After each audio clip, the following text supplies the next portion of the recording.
GST का नया slab, क्या होगा सस्ता और कौन कौन सी चीज़ें हो जाएंगी महंगी, कहाँ मिलेगी राहत, किधर पड़ सकती है आफत। जीएसटी काउंसिल प्रस्ताव है कि करीब 99% वस्तुओं जो इस समय 12% के स्लैब में आती है उन्हें 5% के स्लैब में शिफ्ट किया जाए।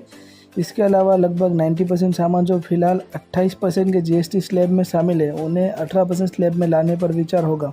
और जीएनसी काउंसिल मीटिंग में भी जीएसटी काउंसिल की 2 दिवसीय बैठक 3 सितंबर से शुरू हो चुकी है। यह बैठक तय समय से पहले बुलाई गई है और इसमें जीएसटी रिफॉर्म को लेकर अहम फैसले लिए जाने की संभावना है।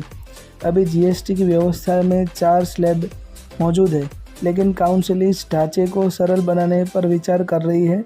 प्रस्ताव है कि करीब 99% वस्तुओं जो इस समय 12% के स्लैब में आती है उन्हें 5% के स्लैब में शिफ्ट किया जाए। इसके अलावा लगभग 90% सामान जो फिलहाल 28% के जीएसटी स्लैब में शामिल है उन्हें 18% स्लैब में लाने पर विचार होगा। तो देखते हैं क्या क्या हो जाएगा सस्ता।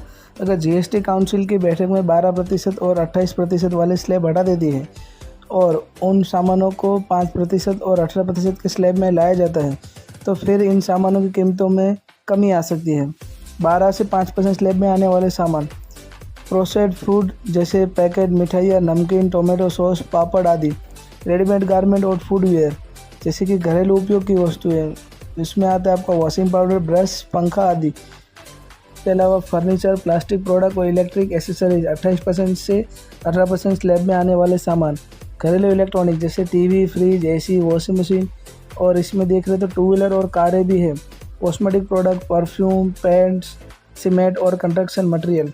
क्या होगा महंगा? हालांकि रिपोर्ट की माने तो जीएसटी स्लैब में बदलाव के बाद कुछ ऐसी चीज़ें जो काफ़ी महंगी हो जाएगी, यानी उन चीज़ों के ऊपर सरकार टैक्स को और बढ़ा देगी। इसमें हानिकारक जैसे शराब, लग्जरी वस्तु शामिल है। जाहिर है इसका सीधा फायदा उपभोक्ता को सस्ती कीमतों के रूप में मिलेगा और उद्योग जगत को भी बिक्री बढ़ाने का अवसर मिलेगा।